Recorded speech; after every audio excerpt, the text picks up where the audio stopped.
Assalaamu calaykum asxaabta meel walba oo aad joogtaan kusoo dhawaada barnaamijkeeni ciyaaraha ee aad ka dhageysan jirteen channelkeena galka ciyaaraha dunida. Fadlan haddii aad ku cusub tahay channelkeena subscribe-ka noo saar, gambaleelkana taabo si ay mar kasta fariimaha aan soo dhigan ay kugu soo dhacaan.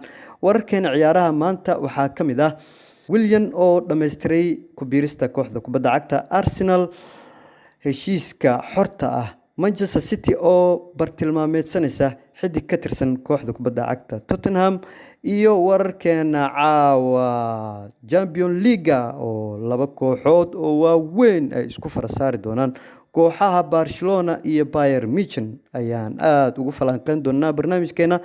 Waxaan kaloo falanqeyn doonaa toddobadii ciyaartoy ee usoo wada ciyaaray kooxaha Barcelona iyo Bayern Munich kulamadii ugu dambeeyay ee la soo ciyaaray wareegga 8-damaadka Champions League.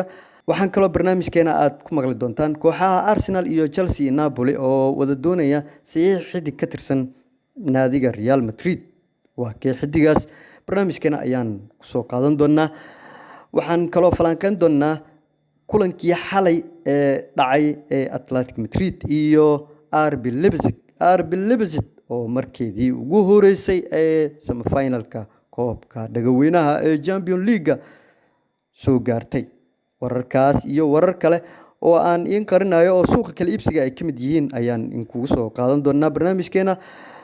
Asxaabe kusoo dhawaada barnaamijkeeni oo faahfaahsan. Wararkeena maanta caawa oo la wada sugayo kulan ciyaareedka dhexmari doona kooxaha Barcelona iyo Bayern Munich ayaan waxaan halkan ku eegi doonaa ciyaartoydii labada kooxood u soo wada ciyaaray ka hor kulanka caawa ee Champions League. Caawa oo Jimco ah ayaa labada kooxood ee Barcelona iyo Bayern Munich ay isku qaban doonaan magaalada Lisbon ee cariga Portugal. Kulan qayb ka ah tartanka UEFA Champions League. Kooxdii badisa ayaa iska xaadirin doonta afar-dhamaadka tartankan.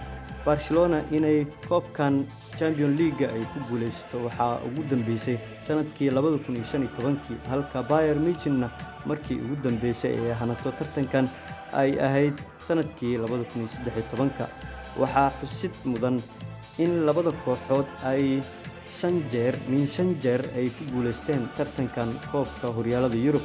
Kulankan wareegga 8-damaadka ayaa xaqiijin doona in midkood labada kooxood uusan ku guuleysan doonin koobkoodii lixaad ee Champions League.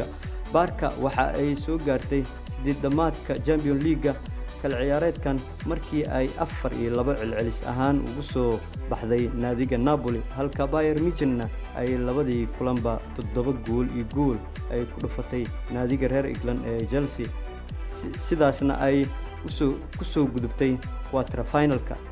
Haddaba waxaan halkan ku eegaynaa 7 ciyaartoy oo soo wada maray labada kooxood ee Barcelona iyo Bayern Munich ka hor kulanka caawa Champions League ay ku kulmayaan labada kooxood.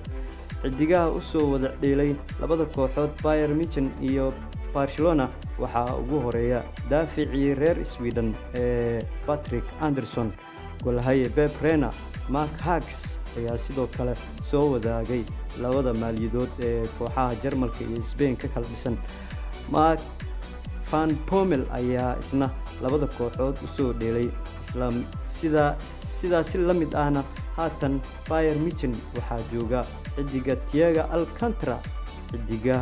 xidigaha haatan jooga Philippe Coutinho iyo Arturo Vidal ayaa ah labadii laacib ee ugu dambeeyay ee ay wadaagaan ciyaaryaha ee ay u ciyaaraan labada kooxood Barcelona iyo Bayern Munich. Guud ahaan 7daas ciyaaryahan ayaa u soo wada dheelay kooxaha Barcelona iyo Bayern Munich oo caawa ku wada balansan koobka dhagaweynaha ama UEFA Champions League inay isku farasaaraan. Natiijada ka soo bixi doonta ayaan wada sugaynaa dhammaan dunida daafaheeda kala duwan. Wararkeena kale ee ugu waaweyn ee sportska waxaa ka mid ah Willian oo dhammaystiray ku biirista kooxda kubadda cagta Arsenal. Ciyaaryahan Willian ayaa ugu dambeyntii dhammaystiray ku biirista kooxda kubadda cagta Arsenal kadib markii uu beeca xorta ah kaga tagay kooxda kubadda cagta Chelsea. Xidiga reer Brazil ayaa xaqiijiyay inuu isaga tagay Blues 9kii bisha Agost kadib markii uu iska diiday heshiis 2 sannadood ah oo ay doonayeen inuu kusii joogo garoonka Stamford Bridge ee galbeedka London. Ciyaaryahan Willian ayaa doonayay dhankiisa heshiis intaa ka badan. Kooxda Arsenal ayaa markiiba u soo bandhigtay heshiis 3 sannadood ah oo laacibka laftiisa ayaa doonayay in uu sii joogo magaalada London. Sidaas darteed goor dhow ayaa la xaqiijiyay inuu ku biiray Arsenal. Xidiga tababaraha Mikel Arteta ayaa doonayay inuu ka faa'iideysto khibradda ciyaaryahanka reer Brazil ee Willian. Waxa uu 7 sannadood ku qaatay Chelsea. 32 jirkan ayaa kooxdaas kula guuleystay 2 Premier League, FA Cup, League One, League Cup iyo Europa League. Waxa uu Willian kooxda Blues u saftay 339 kulan, waxa uuna dhaliyay 63 gool isaga oo uu sameeyay 56 caawin ah 7 xilli ciyaareed uu la joogay kooxda kubadda cagta Chelsea. Waxa uu kooxda Arsenal u siiyay heshiis 3 sannadood ah, waxa uuna Gunners u xiran doonaa lambarka 12aad sida ay kooxdu xaqiijisay.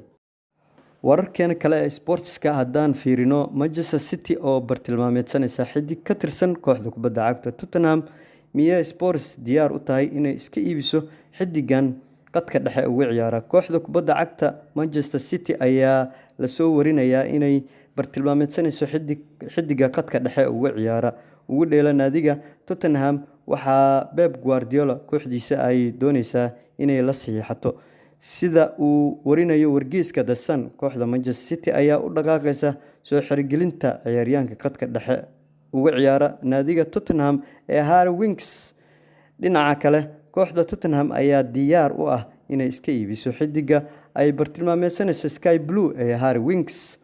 24 sano jirkan ayaa loo arkaa inuu yahay mid uu iibin karo tababaraha Spurs ee Jose Mourinho, laakiin kooxda ka dhisan magaalada London ayaa ku doonaysa inay gacanta loo geliyo adduun dhan 40 milyan oo gani oo u dhiganta 52 milyan oo dollar ah haddii ay u ogolaanayaan inuu tago. Laacibkan qadka dhexe uga ciyaara kooxda kubadda cagta ee Tottenham una dhaqaaqo Manchester City. Asxaabe meel walba aad dunida ka joogtaan, fadlan subscribe-ka noo saara channelkeena, gambaleelkana furo si ay mar walba fariimeen aan soo dhigno ee ciyaaraha ay mar kasta ay kugu soo dhacaan. Markeena kale oo ciyaaraha waxaa qayb ka ah kooxaha Arsenal, Chelsea iyo Napoli oo wada doonaya sida ay wararku ay sheegayaan. Kooxda Real Madrid, Arsenal iyo Napoli ayaa wada doonaya saxiix mid ka mid ah xidigaha naadiga reer Spain ee Real Madrid. Jariirada AS ee dalka Spain ayaa warinaysa in kooxda Arsenal iyo Chelsea iyo Napoli ay 25 milyan oo euro ku doonayaan saxiixa ciyaaryahanka Real Madrid ee Sergio Reguilon. Xidiga 23 sano jirka ah ee ka ciyaara garabka daafaca, kaasoo ay milkiyadiisa leedahay kooxda Real Madrid, ayaa haatan heshiis amaaha ku jooga naadiga Sevilla.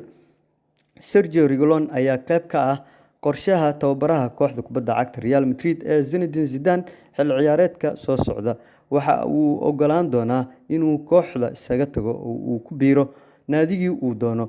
Wararka ayaa intaas waxay ku darayaan in Los Blancos-ka ay ogolaan doonto kaliya in uu Reguilon ugu tago adduun dhan 25 milyan oo euro oo u dhiganta 23 milyan oo gani ama 30 milyan oo dollarka Mareykanka ah. Kooxdii baxsata lacagtaas ayaana gacanta ku dhigi karta xidiga daafaca kaga ciyaara ee Real Madrid.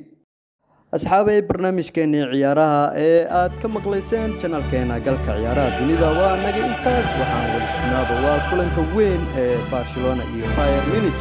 natiijada ka soo bixi doonta sidaas iyo nabadgelyo iyo kulanka dambe oo xiiso leh.